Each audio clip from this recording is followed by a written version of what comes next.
এই মুহূর্তে আবারও সাগরদিঘির দিকে নজর রাখতেই হচ্ছে, কারণ লাগাতার ঝড় বৃষ্টিতে বিপন্ন সাগরদিঘির মানুষ। পাশে দাঁড়ালেন মশিউর রহমান। সম্প্রতি লাগাতার ঝড় ও বৃষ্টির প্রকোপে লণ্ডভণ্ড হয়ে গিয়েছে সাগরদিঘির একাধিক এলাকা। জমির ফসলের প্রচুর ক্ষয়ক্ষতির পাশাপাশি কারো বাড়ির চাল উড়েছে তো কেউ হারিয়েছেন আস্ত বাড়ি। ঝড় বৃষ্টির কবলে পড়ে পাড়ায় পাড়ায় এখন শুধু হাহাকারের চিত্র। এমনই সংকটকালীন মুহূর্তে সাগরদিঘির বালি অঞ্চলের উলাডাঙ্গার দুর্যোগ কবলিত মানুষদের পাশে এসে দাঁড়ালেন সাগরদিঘির পঞ্চায়েত সমিতির সভাপতি মশিউর রহমান। আজ অর্থাৎ শনিবার দুপুর 1টা নাগাদ উলাডাঙ্গার ঝড়ের ফলে ক্ষতিগ্রস্ত মানুষদের সাথে দেখা করেন এবং তাদের অসুবিধার কথা শোনেন মশিউর রহমান। পাশাপাশি উক্ত এলাকার দুর্যোগে ক্ষতিগ্রস্ত মানুষদের মাঝে ত্রিপল প্রদান করেন তিনি। এই কর্মসূচিতে পঞ্চায়েত সমিতির সভাপতি মশিউর রহমানের পাশাপাশি উপস্থিত ছিলেন বিশিষ্ট শিক্ষক তথা সমাজসেবী এহতাসেম উদ্দিন সহ এলাকার বিশিষ্টজনেরা। পঞ্চায়েত সমিতির সভাপতি মশিউর রহমানের এমন মানবিক কর্মসূচিতে খুশি উক্ত এলাকার মানুষজন। ইতিমধ্যেই মশিউর রহমানের প্রশংসায় পঞ্চমুখ হয়েছেন সাগরদিঘির আমজনতা। আপনাদের পাশে এসে যে মশিউর রহমান সভাপতি এসে দাঁড়িয়েছে আপনাদের পাশে, এর জন্য আপনারা কি বলবেন?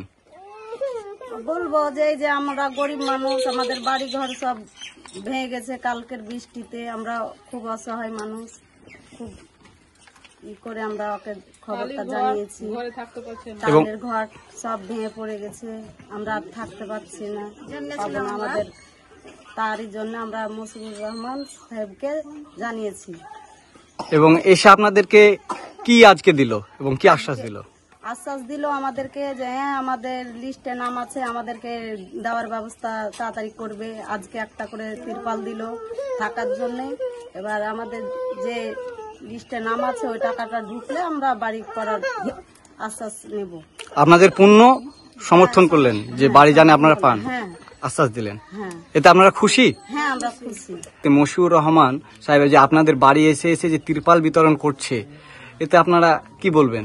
আমরা খুশি। এতে মশিউর রহমান আল্লাহ ভালো করুক। আজকে আপনাদের কর্মসূচি কি ছিল? আজকে শনিবার আমাদের ব্লক বন্ধ। আজকে আমাদের এই উলাডাঙ্গা গ্রামে ফৈসুদ্দিন শেখ আর নাজিবুর হক দুজনের বাড়ি আমরা দেখতে এসেছি। কারণ এই বাড়ি ওনাদের চালা ছিল, চালাটা ভেঙে পড়েছে। যেখানে ওরা বাস করতেন সেখানে একটা সেটাও ভেঙে পড়েছে। এনার নাম আছে, বাড়ি এখনো পাননি। তো আমরা এখানে এসে দেখলাম যেটার ন্যায্য ক্যান্ডিডেট ওনার বাড়ি পাওয়া উচিত। তার সঙ্গে সঙ্গে আমরা আর্থিকভাবে তিরপল থাকার জন্য মাথা ঢাকার মতন ব্যবস্থা করে দিলাম। কারণ মানুষ ঝড় বৃষ্টির দুর্যোগ একটা চলছে, সেই দুর্যোগের শিকার এখানে হয়েছেন। আমরা চাই, আমাদের সরকার চাই মানুষ সেফ থাক, সুস্থ থাক। মাননীয় মুখ্যমন্ত্রী সর্বসময় মানুষের সঙ্গে আছেন, মানুষের জন্য খোঁজখবর রাখতে বলছেন, নিজেও রাখছেন। তাই লক্ষ্য করে আমরা এখানে এসেছি।